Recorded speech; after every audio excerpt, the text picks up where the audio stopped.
نحمده ونصلي ونسلم على رسوله الکریم اما بعد۔ تکلف یہ لفظ ہمارا استعمال ہوتا ہے اور یہ عربی میں باب تفاعل سے مصدر ہے، اور مطلب اس کا یہ ہے کہ کوئی کام بناوٹی طور پر کرنا، ایسے کام میں پڑنا جو اس کا مقصد نہ ہو یا اس کا ارادہ نہ ہو، اس کی نیت تو نہیں ہے لیکن مجبوری میں کر رہا ہے، یعنی ظاہر ایسے کر رہا ہے، اپنے آپ کو کسی ایسی مشقت میں ڈال رہا ہے، اپنے آپ پر ایسا جبر کر رہا ہے جس کی اس کو عادت نہیں ہے۔ مثلا گفتگو کرتے ہوئے بعض اوقات ہم لوگ جب تکلف کرتے ہیں تو الفاظ بنا بنا کے، ڈھونڈ ڈھونڈ کے، چبا چبا کے نئے انداز سے نئے الفاظ کو لاتے ہیں، کوشش کرتے ہیں کہ جتنا زیادہ اس میں ہم اچھوتا پن لے آئیں اتنا اچھا ہے۔ تو اب ایک تو یہ کہ یہ بعض لوگوں کی ماشاءاللہ محنت کرنے کی وجہ سے ایک انداز ان کا ایسا بن جاتا ہے کہ وہ اسی طرح گفتگو کر سکتے ہیں بغیر کسی تکلف کے۔ عادت ہو گئی ہے، انگریزی زبان ہے یا اردو زبان ہے یا عربی زبان ہے، تو ان کو ایسا اس پہ عبور ہو جاتا ہے کہ بار بار مشق کر کر کے وہ بڑی روانی سے گفتگو کر لیتے ہیں، بغیر سوچے سمجھے، بغیر زیادہ خیال کیے ہوئے۔ ان کو الفاظ سوچنے نہیں پڑتے، ترتیب، ترکیب، جملوں کو آپس میں جوڑنا، اس میں کسی قسم کا کوئی تکلف انہیں کرنا نہیں پڑتا، یعنی انہیں بالجبر نہیں کرنا پڑتا، بنانا نہیں پڑتا، سوچنا نہیں پڑتا، بہت زیادہ اس میں اپنے آپ کو ملوث نہیں کرنا پڑتا، بلکہ یہ نکل جاتا ہے، ہو جاتا ہے، ان سے آسانی سے کام چل جاتا ہے، یہ روانی ہوتی ہے۔ یہ اللہ سبحانہ و تعالیٰ بعض لوگوں کو ملکہ عطا فرماتے ہیں، تو جن کو یہ عطا فرما دیتے ہیں ان کے لیے تو ٹھیک ہے، جن کو اس میں محنت مشقت نہیں کرنی پڑتی، لیکن جن کو بھی آتا نہیں ہے، جن کے اوپر اس کا بھی غلبہ نہیں ہو یا اس کی محنت انہوں نے نہیں کی، اب وہ سوچ سوچ کے الفاظ مشکل مشکل لا لا کے، تو یہ جو ہے تکلف، یہ پسندیدہ نہیں ہے۔ اور اسی طرح سے گفتگو کے علاوہ اپنے عمل میں بھی ایسی وضاقتہ یا ایسا کوئی کام کرنا جس سے طبیعت تو ابا کرتی ہے، دل تو نہیں چاہتا، لیکن اس لیے کر رہے ہیں کہ لوگوں کے سامنے ایسا ظاہر کیا جائے کہ ہم ایسے ہیں، یعنی جو ہم ہیں وہ نہیں دکھا رہے، اور وہ کرنے کی کوشش کر رہے ہیں کہ جس کا ہم سے معاشرہ، لوگ یا پریشر تقاضا کر رہا ہے، تو یہ مناسب بات نہیں ہے۔ اور دینی علوم میں یا دنیاوی علوم میں کوئی سوال کرتا ہے تو اس میں ہمیں نظر آتا ہے کہ لوگ تکلف میں بہت پڑھتے ہیں، اور وہ قرآن کی اس آیت کے بالکل خلاف ہے جس میں رسول اللہ صلی اللہ علیہ وسلم فرما رہے ہیں کہ جس میں اللہ سبحانہ و تعالیٰ رسول اللہ صلی اللہ علیہ وسلم سے کہہ رہے ہیں کہ آپ یہ فرما دیجئے، قل ما اسألکم علیہ من اجر وما انا من المتکلفین، کہ نبی صلی اللہ علیہ وسلم آپ فرما دیجئے کہ میں تم سے اس پر کوئی مواخذہ، کوئی اجر، کوئی سوال معاوضہ تو نہیں مانگتا، کوئی تم سے مال کا تقاضا تو نہیں کرتا، دین کی تبلیغ پر، قرآن پڑھانے پر کچھ تم سے سوال نہیں کرتا ہوں، مانگتا نہیں ہوں، اور نہ میں تکلف کرنے والوں میں سے ہوں۔ تو تکلف کرنے سے اجتناب فرماتے ہیں رسول اللہ صلی اللہ علیہ وسلم، اللہ فرما رہے ہیں کہ آپ یہ کہیے ان سے۔ تو اب اس میں ایک اہم بات یہ بتائی جو حضرت عبداللہ بن مسعود رضی اللہ تعالیٰ عنہ نے ارشاد فرمائی ہے اس کی وضاحت میں، کہ اے لوگو، ان کا ارشاد ہے یہ کہ اے لوگو، جس سے کوئی چیز معلوم ہو تو وہ بتا دے، اور جس سے علم نہ ہو وہ کہہ دے کہ اللہ اعلم، یعنی بغیر علم کے کوئی چیز نہ بتائے، اور یہ ظاہر نہ کرے کہ مجھے علم ہے، کیونکہ اس میں تصنع، تکلف ہے، جھوٹ کی ایک قسم ہے یہ۔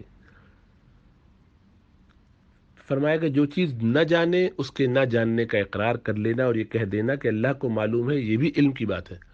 اللہ تعالیٰ نے اپنے نبی کو حکم دیا ہے کہ آپ فرما دیجئے کہ میں تم سے اس پر کوئی اجر طلب نہیں کرتا، اور میں تکلف کرنے والوں میں سے نہیں ہوں۔ یہ حدیث عبداللہ بن مسعود رضی اللہ تعالیٰ عنہ کی، یا حضرت عبداللہ بن مسعود رضی اللہ تعالیٰ عنہ کا جو قول ہے اس آیت کی شرح میں، یہ صحیح بخاری میں وارد ہوا ہے۔ تو اسی طرح اب بہت سارے لوگ اپنی جھوٹی شان بنانے کی کوشش کرتے ہیں، اب اپنے نام کے ساتھ مفتی یا مولانا لگا لیا، لوگ شیخ کہہ رہے ہیں، کسی کا دل چاہ رہا ہے کوئی کچھ کہہ رہا ہے، اس میں لوگوں کو بھی بہت احتیاط کرنا چاہیے. کسی شخص کے ساتھ اس طرح کے القابات لگانے سے بچنا چاہیے. جو جیسا ہو اس کو ویسے ہی سادہ رہنے دینا چاہیے. زیادہ اس کے آگے پیچھے بڑے بڑے حاشیے چڑھانے کی ضرورت نہیں ہے. اس کا نقصان یہ ہوتا ہے کہ آپ اس کا بوجھ بڑھانے کی کوشش کرتے ہیں. اچھی نیت سے بھی کرتے ہو تب بھی کبھی کبھی وہ شخص ایسا خیال کرنے لگ جاتا ہے کہ واقعی شاید ایسا ہی ہو.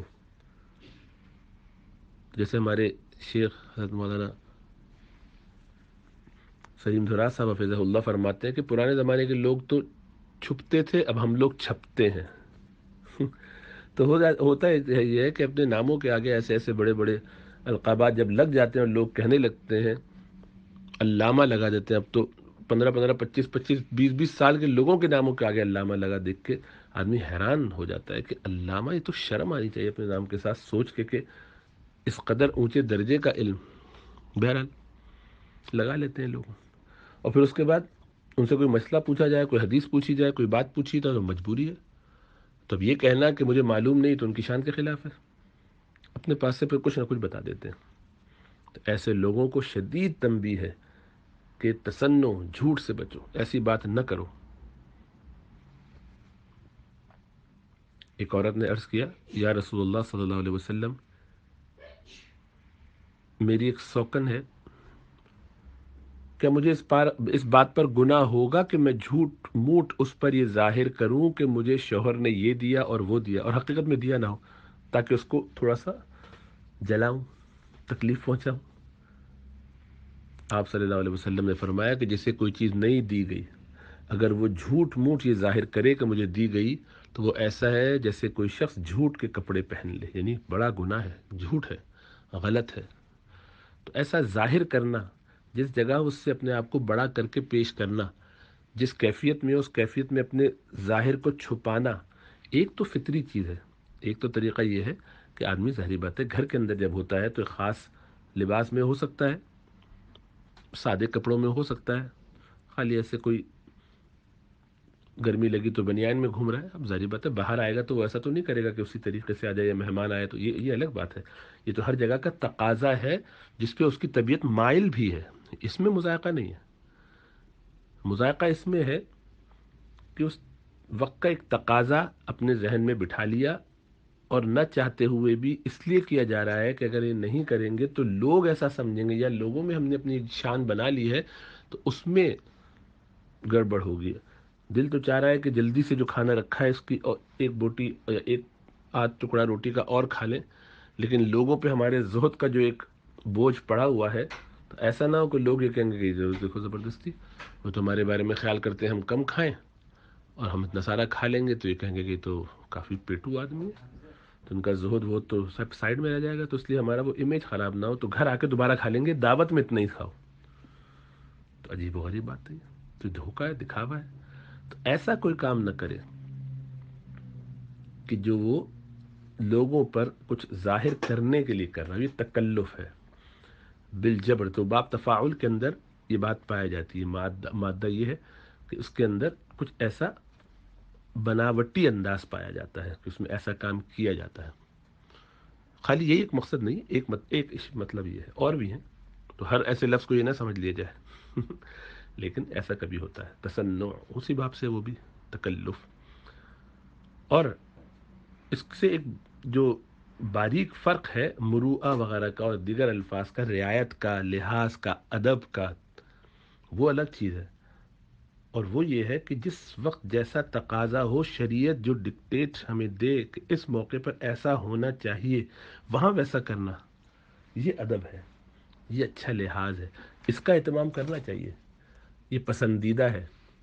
والد آ گئے تو ان کے ساتھ کیسے برتاؤ کرنا ہے، کیسے بیٹھنا ہے، بڑوں کے ساتھ کس طرح گفتگو کرنی ہے، یہ سب اس کی تو عادت ڈالنی چاہیے اور کوشش کرنی چاہیے، اپنی تربیت کا حصہ ہونا چاہیے، اپنے لیے بھی، اپنی اولاد کے لیے بھی. تو اس میں فرق ہے اس سے کہ جہاں وہ اس وجہ سے نہیں کر رہا کہ وہ شرعی ضرورت ہے، اس وجہ سے نہیں کر رہا کہ اس کا ادب سے تعلق ہے، اس وجہ سے کر رہا ہے کہ بس سب لوگ کرتے ہیں، دیکھا دیکھی میں بھی کر لوں، یا اس سے میری شان بڑھے گی، یا میرے بارے میں کوئی ایسا تاثر نہ ملے. دل تو نہیں چاہ رہا لیکن کہہ لیتا ہوں. دل تو نہیں چاہ رہا کہ جو بڑے ہیں ان کے لیے کرسی چھوڑوں، لیکن چھوڑ دیتا یار، سبھی نے چھوڑ دیا تو مجھے عجیب ہی سا لگ رہا ہے۔ نہیں، لوگوں کے تکلف میں، لوگوں کے پریشر میں اگر وہ شرعی ضرورت نہ ہو، اگر وہ ادب کا تقاضا نہ ہو تو نہ کرے، اس لیے دیکھا دیکھی نہ کرے کام، اپنی شان بنانے کے لیے نہ کرے۔ اللہ سبحانہ تعالیٰ میں سمجھ اور شعور عطا فرمائے۔ تو اسی طرح زبان کے استعمال میں، اعمال میں، گفتگو میں، وضاقتہ میں، ہر چیز میں لوگ جب ظاہری طور پر کچھ کریں اور ہوں کچھ، یہ تکلف ہے، اس سے بچنا چاہیے، اپنے آپ کو جبر میں نہیں ڈالنا چاہیے۔ اللہ ہمیں توفیق عطا فرمائے۔